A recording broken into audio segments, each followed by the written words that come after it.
بسم اللہ الرحمن الرحیم۔ بیان کیا جاتا ہے کہ بنی اسرائیل میں ایک شخص تھا جس کی بیوی نہایت حسین تھی، جس پر وہ اسرائیلی فریفتہ تھا۔ چنانچہ جب اس عورت کا انتقال ہو گیا تو اس اسرائیلی شخص کو بڑا قلق ہوا اور ایک مدت تک وہ اس کی قبر پر بیٹھا روتا رہا۔ اتفاقاً حضرت عیسیٰ علیہ السلام کا ادھر سے گزر ہوا تو انہوں نے اس اسرائیلی کو پریشان حال دیکھ کر اس سے سبب جانا۔ جب اسرائیلی نے اپنا واقعہ بیان کیا تو حضرت عیسیٰ علیہ السلام نے دریافت فرمایا، کیا تو چاہتا ہے کہ میں اس کو تیرے لیے زندہ کر دوں؟ اس نے عرض کیا، ہاں حضور، میں یہی چاہتا ہوں۔ چنانچہ جب حضرت عیسیٰ علیہ السلام نے اس قبر کے مردہ کو آواز دی تو قبر سے ایک حبشی غلام، جس کے ناک، نتنوں اور آنکھوں اور جسم کے دوسرے سوراخوں سے آگ کی لپیٹیں اٹھ رہی تھیں، حضرت عیسیٰ علیہ السلام کو دیکھتے ہی غلام نے کلمہ پڑھا، لا الہ الا اللہ عیسیٰ روح اللہ۔ اسرائیلی نے یہ دیکھ کر عرض کیا، حضور مجھ سے غلطی ہو گئی، میری بیوی کی قبر دوسری ہے۔ یہ سن کر حضرت عیسیٰ علیہ السلام نے حبشی کو حکم دیا کہ تم اپنی قبر میں واپس ہو جاؤ۔ چنانچہ وہ مردہ ہو کر گر گیا، اس کی قبر کو مٹی سے چھپا دیا گیا۔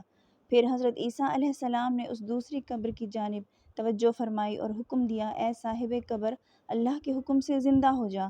چنانچہ قبر پھٹی اور اس سے ایک عورت سر سے گرد جھاڑتی ہوئی باہر آ گئی۔ اسرائیلی بولا، یا روح اللہ، میری بیوی یہی ہے۔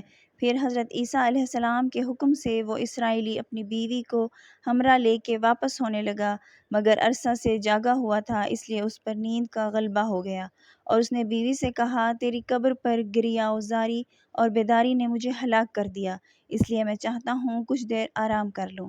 بیوی کہنے لگی، ہاں آپ آرام کر لیجئے۔ چنانچہ وہ اسرائیلی بیوی کے زانوں پر سر رکھ کر سو گیا۔ اتنے میں ایک گھوڑے پر سوار ایک شہزادے کا ادھر سے گزر ہوا جو اپنے زمانے کا یکتا حسین تھا، جس کو دیکھ کر شہزادی اس پر فریفتہ ہو گئی اور اس کا دل قابو میں نہ رہا۔ اس نے سر زانوں سے نیچے رکھا اور فرط محبت و غلبہ و عشق سے مجبور ہو کر شہزادے کے سامنے جا کھڑی ہوئی۔ ادھر جیسے ہی شہزادے کی نظر اس پر پڑی، وہ بھی اس کو دیکھ کر اس پر فریفتہ ہو گیا اور عورت کی خواہش پر اس کو اپنے گھوڑے پر بٹھا کر لے گیا۔ چنانچہ اس کے شوہر نے بیدار ہو کر جب اپنی بیوی کو نہ پایا تو نہایت پریشان ہوا اور اس کے ملنے کی تدبیر سوچنے لگا۔ سوچتے سوچتے آخر اس نے نشانہ قدم پر چل کر اپنی بیوی کو تلاش کر لیا، جو شہزادے کے پاس پہنچ چکی تھی۔ اس کو دیکھ کر اسرائیلی نے شہزادے سے عرض کیا، یہ میری بیوی ہے، آپ اس کو چھوڑ دیجئے۔ ابھی شہزادہ کچھ کہنے ہی نہ پایا تھا کہ اس عورت نے کہا، میں تیری بیوی نہیں بلکہ اس شہزادے کی لونڈی ہوں۔ یہ سن کر شہزادہ اسرائیلی سے کہنے لگا، مجھ سے میری لونڈی کو لینا چاہتے ہو؟ اس نے کہا، خدا کی قسم یہ میری بیوی ہے، جس کو میرے سردار حضرت عیسیٰ علیہ السلام نے مرنے کے بعد میرے لیے زندہ کیا ہے۔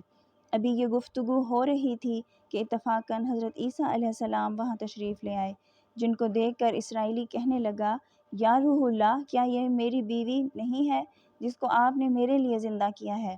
حضرت عیسیٰ علیہ السلام نے فرمایا، ہاں یہ وہی ہے۔ یہ سن کر عورت کہنے لگی، یا روح اللہ، یہ شخص جھوٹا ہے، میں اس شہزادے کی لونڈی ہوں۔ حضرت عیسیٰ علیہ السلام نے فرمایا، کیا تو وہ عورت نہیں جس کو میں نے اللہ کے حکم سے زندہ کیا ہے؟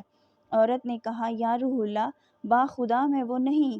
جس کے بعد حضرت عیسیٰ علیہ السلام نے فرمایا، جو جان خدا کے حکم سے میں نے تجھے دی ہے اس کو واپس کر دے۔ یہ سنتے ہی وہ عورت پھر مردہ ہو کر گر پڑی۔ پھر حضرت عیسیٰ علیہ السلام فرمانے لگے کہ جو شخص ایسے آدمی کو دیکھنا چاہے جو کافر مرا تھا اور زندہ ہو کر ایمان لایا، تو وہ اس حبشی غلام کو دیکھ لے، اور جو کوئی ایسے شخص کو دیکھنا چاہے جو مومن مرا تھا، پھر اللہ نے اس کو زندہ کیا اور وہ کافر ہو کر حالت کفر میں مر گیا، تو وہ اس عورت کو دیکھ لے۔ اس واقعے کو دیکھ کر اسرائیلی نے قسم کھائی کہ اب کبھی نکاح نہ کروں گا، اور میدانوں کی طرف نکل گیا جہاں اللہ تعالیٰ کی عبادت میں مصروف رہ کر اسے موت آ گئی۔ اللہ تعالیٰ اس پر رحم فرمائے۔